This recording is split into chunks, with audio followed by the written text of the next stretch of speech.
My metaphysics, let me be perfectly frank with you, are that there is the central self. You can call it God, you can call it anything you like.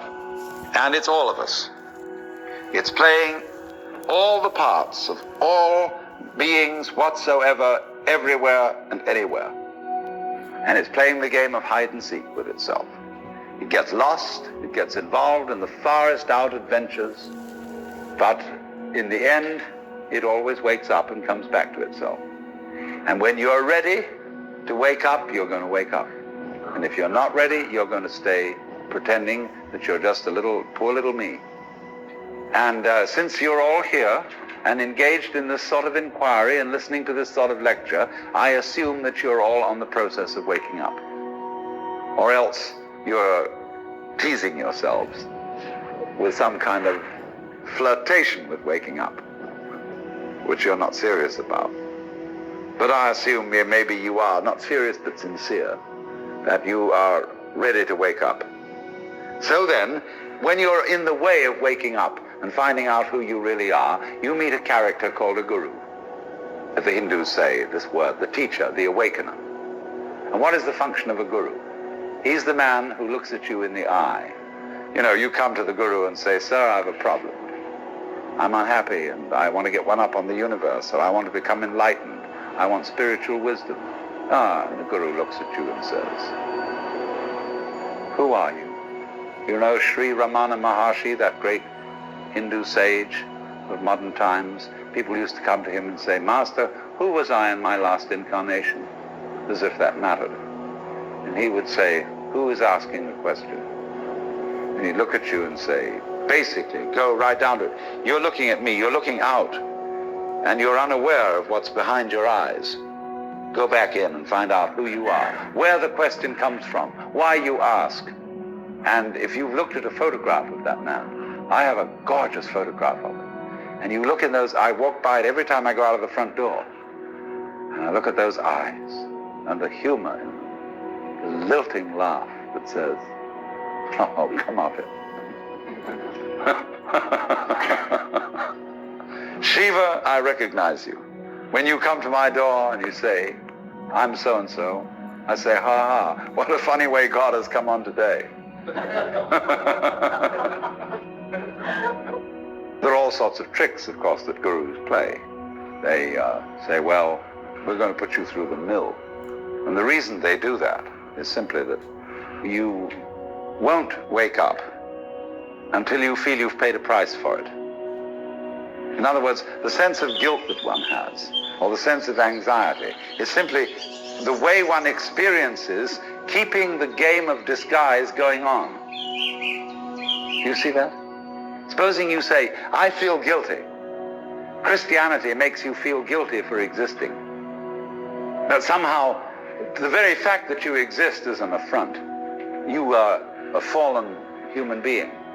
I remember as a child when we went to the services of the church on Good Friday, they gave us each a colored postcard with Jesus crucified on it.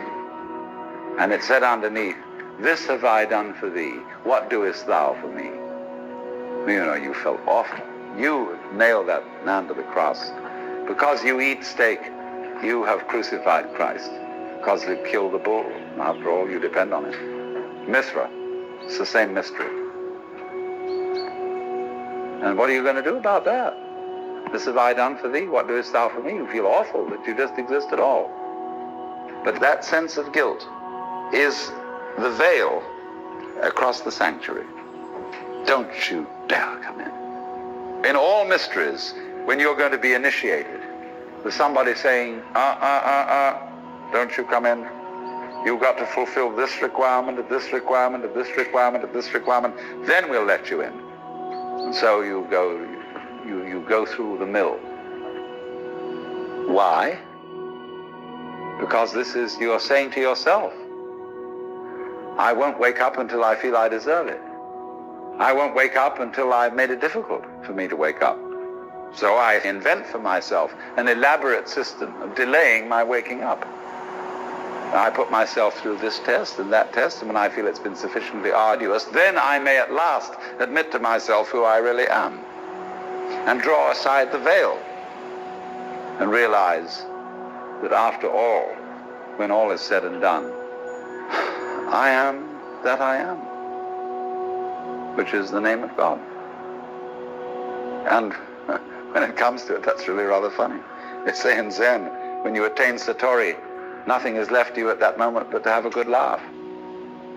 But naturally, all masters, Zen masters, yoga masters, every kind of master, puts up a barrier and says to you, you simply plays your own game. You know, we say anybody who goes to a psychiatrist ought to have his head examined. Because you, when you go to a psychiatrist, you define yourself as somebody who ought to have his head examined. Same way, the Zen masters say anybody who studies Zen or comes to a Zen master ought to be given 30 blows with a stick, because he was stupid enough to pose the question that he had a problem. But you're the problem. You put yourself in this situation. So it's a question fundamentally. Do you define yourself as a victim of the world or as the world? You can define yourself. You see, if you identify you with what you call the voluntary system of the nerves and say, only that's me, and that's really a rather limited amount of my total performance, what I do voluntarily, then you've defined yourself as the victim in the game. And so you are able to feel that life was a trap. Something else, whether it was God or whether it was fate or whether it was the big mechanism, the system, imposed this on you. And you can say, poor little me. But you can equally well, and with just as much justification, define yourself not only as what you do voluntarily, but also what you do involuntarily. Do you beat your heart or don't you? Or does it just happen to you? And if you define yourself as the works, then nobody's imposing on you. You're not a victim. You're doing it. Because you can't explain how you do it in words, because words are too clumsy. And it takes too long to say. You get bored with it. But actually, then you can say, with gusto, I am responsible for this life. Whether comedy or tragedy, I did it. And it seems to me that that is a basis for behavior and going on, which is more fundamentally joyous and profitable and great than defining ourselves as miserable victims.